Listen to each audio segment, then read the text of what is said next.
全球四大强国出炉啦！此榜一出，法国被踢，印度更是当场破防。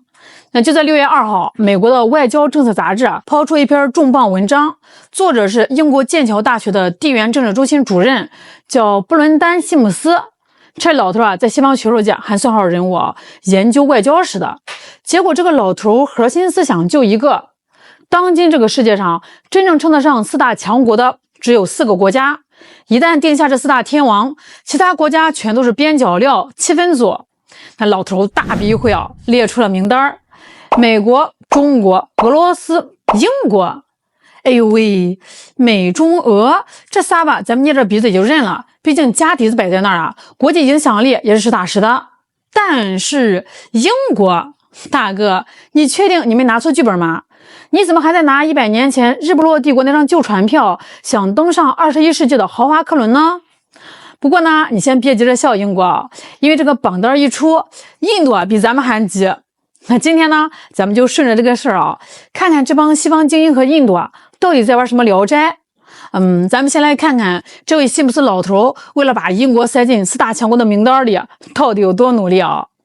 人家可是个学者不能瞎说呀。所以呢，他就发明了一个听起来非常高大上、非常唬人的标准，叫4R 标准。啥叫4R我给你翻译一下第一，资源，就是你手里面得有钱、有粮、有高科技、有矿，你还得能养得起庞大的军队，能搞研发。最关键的一条，你必须得有合法的核武器。还有第二，投射力，就是你不仅能在自己家院子里横，你还能把拳头打到地球对面去。你得有海外军事基地，得能控制关键航道，得有遍布全球的情报网。还有第三声誉，这就是说别的国家得认你这个大哥，你一拍桌子得有人发抖，你提个什么规矩得有人跟着遵守。第四，韧性，这条最玄乎了。老头的意思是，真要打起长期消耗战，你这个国家不能一边就崩溃你得能从废墟里爬起来继续干。这靠的是什么呀？靠的是历史积淀和百姓的凝聚力。老头拿着这把4R的尺子在地球仪上比划了半天，最后猛地一拍大腿，哎呀妈呀，算来算去，全世界只有美中俄英4个国家符合呀。各位，你们听到这里，觉着老头是不是老花眼犯了把1926年的地球仪当成了2020年的。就现在的英国，他配4R里的哪一条但人家老头说的是有理有据他说，你别看我们大英现在穷，但我们有历史韧性我们还有直布罗陀，有塞浦路斯，有马岛这些全球重要基地最关键的是，我们跟美国是特殊盟友关系我们大腿抱得紧呀。你没看芬兰、瑞典加入北约前，还跑来求我们英国给个安全保证吗？这就是大国底蕴，看到没有？什么叫学术流氓？这就是把抱美国大腿说成是特殊联盟，把占着别人领土不还的破岛说成是全球基地。他为啥要这么干？我给你们透个底这就是西方学者的生存之道。这位西姆斯教授在剑桥大学混，可是要吃经费的呀。根据开源信息，人家要给个啥基金会当兼职助理，年薪就是3.8万英镑。你以为这个钱是白拿的？这些研究经费不就是让你用最体面的学术语言去证明大英帝国依然牛掰，去给英国百姓和政客们提供情绪价值的吗？拿人钱财替人吹牛。要是连英国都排不进4强，这老头明年的科研经费去哪儿报销所以哪怕是用挖掘机硬产，他也得把英国给产进这个4大强国的 VIP 包厢里那既然 VIP 包厢里只有4个座这英国占了一个，那肯定得有人被踢出去西姆斯老头环顾四周，目光锁定一个倒霉蛋法国。这个老头呢是这么贬损法国的：法国，哎呦，不行，虽然你们也有核武器，也是5常之一，但是你们的地位太尴尬了，你们被欧盟那个破框架给绑死了，没有独立主权。最重要的是，你们法国历史上动不动就国家崩溃最后还不是靠我们大英和美国把你们给捞出来的。你们没有韧性，你们只会举白旗。那面对这种天脸开大，法国人倒是显得挺松弛的，因为法国心里清楚跟这种人计较那是有失身份的。再说了，法国现在自己家里面的破事也一堆所以法国人干脆耸耸肩，你排你的榜，我喝我的红酒，爱谁谁。法国人没破防，但是印度却在千里之外轰的一声原地破防了呀。那如果说法国被踢出群是无可奈何，那印度没进群，对于印度人来说简直就是晴天霹雳，奇耻大辱。这个榜单刚发出来没2天啊，整个印度的互联网从主流媒体到网民全线崩溃啊！印度人直接在网上开启了狂暴模式。第2天，印度的绝对主流媒体《印度时报》直接披挂上阵，发表了一篇火药味十足的文章，指着外交政策和那个剑桥老头的鼻子骂：“你们西方人是不是瞎了呀？论 GDP， 我们超过了英国；论人口，我们是世界第一；论经济增速，我们吊打欧洲；论军队规模，我们有140万大军。英国算是个什么东西啊？一个只有6000多万人口的美国附庸，凭什么排在我们大印度帝国的前面？你们这就是在怀旧，你们是在怀念殖民帝国时代的荣光，你们把老资格当成了硬实力，实际上你们就是在嫉妒我们印度的崛起。”好家伙，官方媒体带头冲锋啊，底下的3哥更像是打鸡血一样啊，把海外平台直接给冲烂了。美中俄印，这才是真正的4大强国啊！英国就是个过气的小破岛，只能给美国提鞋。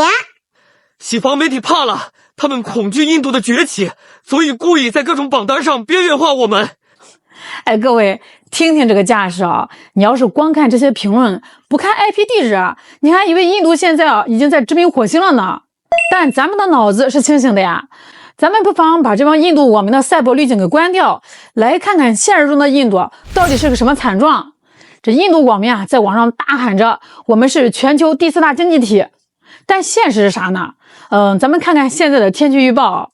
就在这个榜单发布的时候，印度正在经历着堪称地狱级别的恐怖热浪。在这种极端天气下，印度连最基本的基础设施都崩溃了，别说空调了，就算有也根本供不上电。那就在这样一个停水停电满大街脏乱的国家，这帮印度网民正光着膀子坐在棚子里，在键盘上疯狂输出：我们的人口年轻化，我们的市场潜力巨大，我们的软实力天下无敌。这是一种什么精神呀？这是一种只要我闭上眼睛，全世界就都是我的阿 Q 精神的究极进化版。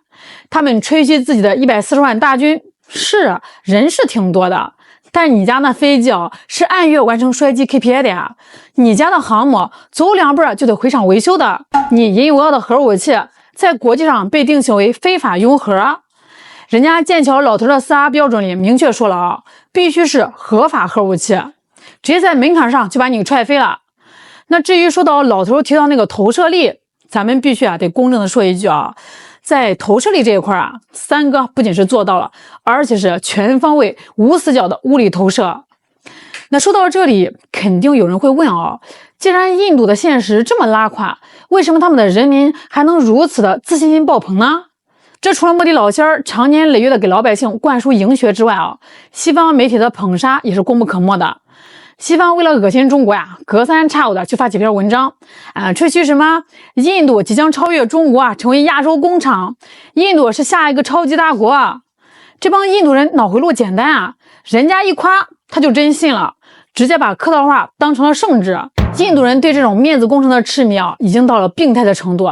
他们判断一个国家牛不牛，不看你的科技突破，不看你的工业产值，看什么呢？